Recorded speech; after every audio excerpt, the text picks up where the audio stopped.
सरला के पति ने गांव में सरला और गोद की बच्ची को बेसहारा छोड़कर दूसरी शादी कर ली और गांव छोड़कर चला गया।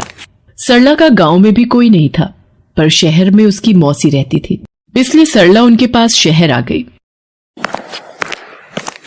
ये ले, बोतल में दूध भर दिया है। अब तू तो जानती है सरला, महंगाई इतनी बढ़ गई है, हर चीज के भाव बढ़ गए हैं। अब दूध ही ले लो, 60 रुपए किलो हो गया है। मुझे गलत मत समझना, मैं इस बोतल के दूध के लिए नहीं बोल रही हूँ, पर वैसे भी पति छोड़कर दूसरी के साथ भाग जाए तो औरत की जिंदगी नरक बन जाती है। मौसी, मुझे मौसा जी से कहकर कोई काम दिलवा दो और रहने की थोड़ी जगह दे दो तो मेरा गुजारा हो जाएगा। देख सरला, मेरे भी अपने बेटा बहू परिवार हैं, मैं तुझे यहाँ रहने की हामी नहीं भर सकती। बाकी थोड़ी बहुत रोटी सब्जी दूध बांध देती हूँ, तू कहीं जाए तो रास्ते में तेरे काम आएगा। रुक, मैं रसोई से लेकर आती हूँ। सरला जब मौसी का व्यवहार देखती है तो चुपचाप वहां से उठकर चली जाती है।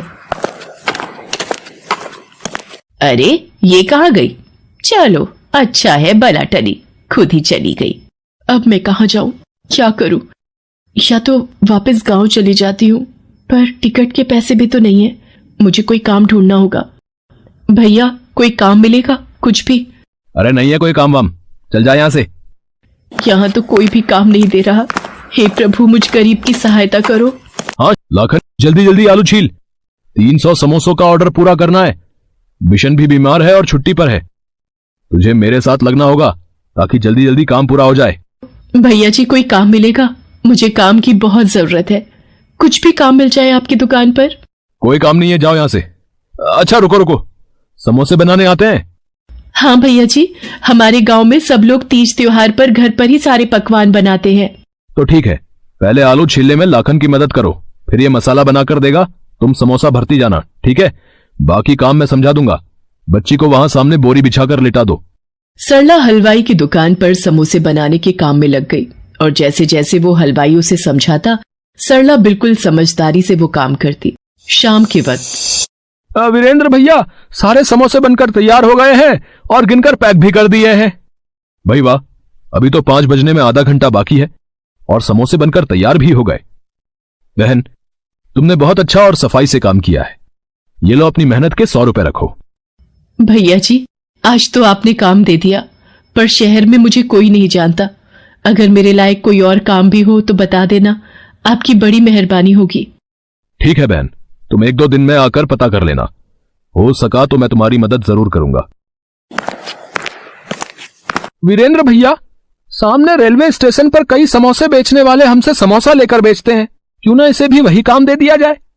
इसका भी भला हो जाएगा और आपका भी मुनाफा होगा। हाँ लाखन, ये बहन मेहनती तो दिखाई पड़ती है, साथ ही शरीफ और ईमानदार भी लगती है। उसे वापस बुला कर ला जरा। भैया जी, आपने बुलाया? हाँ बहन, मैं सोच रहा था कि तुम्हें काम की जरूरत है, तुम्हारे साथ छोटी बच्ची भी है, कहां कहां इसे लेकर भटकोगी? सामने रेलवे स्टेशन पर समोसे बेचने का काम अगर तुम करना चाहो तो तुम मेरे से समोसे लेकर रेलवे स्टेशन पर बेच सकती हो। हाँ भैया जी, मैं ये काम कर सकती हूँ। अब मुझे अपनी बच्ची को पालने के लिए मेहनत करनी ही होगी। तो ठीक है, तुम आज से ही इस काम पर लग जाओ और समोसे बेचने शुरू कर दो। सरला रेलवे प्लेटफॉर्म पर समोसे बेचने लगी। एक हाथ में वो अपनी गुड़िया को उठाई सुबह से शाम तक समोसे बेचती थी और शाम को वीरेंद्र को पूरी ईमानदारी से हिसाब देती थी। भैया जी, ये आज का हिसाब एक बार गिन लेते। सरला बहन, मुझे तुम्हारी ईमानदारी पर पूरा भरोसा है। तुम पिछले 3 महीने से रेलवे स्टेशन पर सुबह से शाम तक मेहनत करके समोसे बेचती हो और टाइम पर शाम के वक्त मेरा पूरा हिसाब करती हो।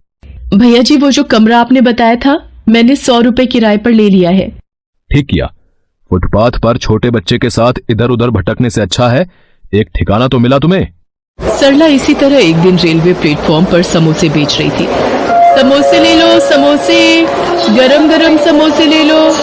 ओ बेटा, हाथ अंदर करके बैठो, गाड़ी चल पड़ी है। ओ चोरनी, मेरे बच्चे को उठाकर भाग रही थी, बच्चा चोर।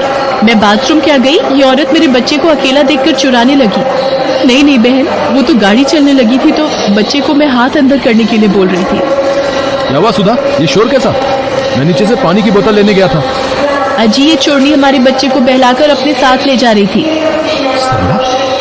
गुड़िया के बापू। अरे छोड़ो ना सुधा, ट्रेन चलने वाली है। चलो गुस्सा मत करो, जाने दो, बैठ जाओ। छोड़नी कहीं की। अपने पति को किसी और औरत के साथ देखकर सरला की आंखें भीग गई, पर वो खून का घूंट पीकर गाड़ी से नीचे उतर गई। गाड़ी ने रफ्तार पकड़ी और सरला मीलों दूर तक गाड़ी को जाती देखती रही और वापस दुकान पर आ गई। लाखन, ये कौन है जो वीरेंद्र भैया को हिसाब के पैसे दे रही है? अरे ये सरला है। तू जब छुट्टी पर था तो तेरे पीछे वीरेंद्र भैया ने इसे काम दिया है। बेचारी गरीब सारा दिन प्लेटफॉर्म पर समोसे बेचती है। अच्छा, तो ये बात है। चलो बढ़िया है। बिशन, वो तुझे मैंने शादी वाले घर का पता लिखवाया था, ये मिठाई के डिब्बे वहां भिजवाने हैं। अच्छा सरला बहन, जिनके आज यहां शादी का कीर्तन है, वो लोग मुझे अच्छे से जानते हैं। उन्हें शादी के छोटे मोटे काम के लिए एक औरत चाहिए। तुम चाहो तो चली जाओ, तुम्हारे पैसे बन जाएंगे। बिशन जा रहा है, वो तुम्हें वहीं छोड़ देगा। ठीक है भैया जी, मैं चली जाती हूँ। सरला बिशन के साथ शादी वाले घर में चली जाती है। जी, ये वीरेंद्र भैया ने मिठाई के डिब्बे भिजवाए हैं और ये सरला है। आपको घर के कामों के लिए एक औरत की जरूरत थी तो वीरेंद्र भैया ने इसे भेजा है। अच्छा, मिठाई के डिब्बे ही अंदर रख दो और सरला तुम रसोई में चली जाओ, वहां नाश्ते की प्लेटें रखी हैं, मेहमानों के आगे लगानी है। बिशन मिठाई के डिब्बे मेज पर रखते हुए वहां पर एक घड़ी देख लेता है और चोरी की नीयत बना लेता है। ये घड़ी तो बहुत सुंदर है, किसी को क्या पता चलेगा, चुपचाप जेब में डाल लेता हूं। अच्छा मालकिन जी, मैंने मिठाई के डिब्बे अंदर रख दिए हैं। सरला अपने आप घर चली जाएगी, मैं चलता हूं। थोड़ी देर बाद, मम्मी, मेरी महंगी वाली ब्रांडेड वॉच नहीं मिल रही, मैंने यही मेज पर रखी थी कि तैयार होकर पहनूंगा। तुम्हारी घड़ी ऐसे कहां जा सकती है? हम सब तो घर के ही हैं, अभी मेहमान भी नहीं आए हैं। देखो इधर उधर ही कहीं रखी होगी, मिल जाएगी। मम्मी, मैंने पूरे घर में देख लिया, कहीं भी नहीं है घड़ी। ये औरत आज ही काम पर आई है, कहीं इसी ने तो नहीं चुरा ली? इधर आ, सच सच बोल, घड़ी तू नहीं चुराई है ना? नहीं, मैंने कोई घड़ी नहीं चुराई, मैं चोर नहीं हूं। मेरी गुड़िया के सिर पर हाथ रखकर मैं कसम खाती हूँ, मैंने चोरी नहीं की। अरे तुम लोग झूठ बोलने के लिए अपने बच्चों की भी झूठी कसम खा लेते हो। बेटा, पुलिस को बुला, तभी ये सच बोलेगी। सरला रोने लगती है तभी। रुक जाइए, असली मुजरिम सरला बहन नहीं, ये बिशन है। इसी ने आपके घर से घड़ी चुराई है, इसलिए मैं इसे खुद पकड़ कर लाया हूं। आपके घर मिठाई के डिब्बे रखकर जब ये दुकान पहुंचा। बिशन, तेरे हाथ में इतनी महंगी घड़ी कैसे आई? जब तू मिठाई के डिब्बे देना गया था तब तो तेरे हाथ में घड़ी नहीं थी। अरे तू क्यों इतनी जासूसी कर रहा है? अपने काम से काम रख। लाखन सही कह रहा बिशन, ये घड़ी तुम्हारे पास कहां से आई, सच सच बताओ। कहां से आई मतलब? वीरेंद्र भैया, मैं घड़ी खरीद भी तो सकता हूं। लाखन, इतनी महंगी घड़ी तुम इतनी आसानी से नहीं खरीद सकते। ये घड़ी कम से कम 50,000 रुपए की है। सीधी तरह बता दो कि तुमने ये घड़ी कहां से चुराई है, वरना मैं पुलिस को बुला लूंगा। और फिर बिशन ने सच बोल दिया और मैं इसे यहां ले आया। सरला बहन चोर नहीं है, मैं सरला बहन को पिछले कई महीनों से जानता हूं। माफ करना बेटी, मेरे से गलती हो गई, मैंने बिना सोचे समझे तुम्हारे ऊपर चोरी का इल्जाम लगा दिया। कोई बात नहीं मालकिन, आपकी घड़ी मिल गई, मुझे ये सुकून है। वीरेंद्र भैया, आज आपने मेरे ऊपर चोरी का इल्जाम लगने से मुझे बचा लिया, अगर आप ना होते तो। वीरेंद्र जी, अगर ये वाकई में मेहनती है तो क्यों ना ये हमारे घर पर ही काम पर लग जाए, मैं इसे अच्छी पगार दूंगी। ये तो सरला बहन के लिए बहुत ही खुशी की बात है। सरला बहन, तुम यहां काम करके अपनी गुड़िया की देखभाल और अच्छे से कर पाओगी। वीरेंद्र बिशन को पुलिस के हवाले कर देता है और सरला उसी घर में काम पर लग जाती है और अपनी बच्ची की देखभाल करते हुए दिन गुजारने लगती है।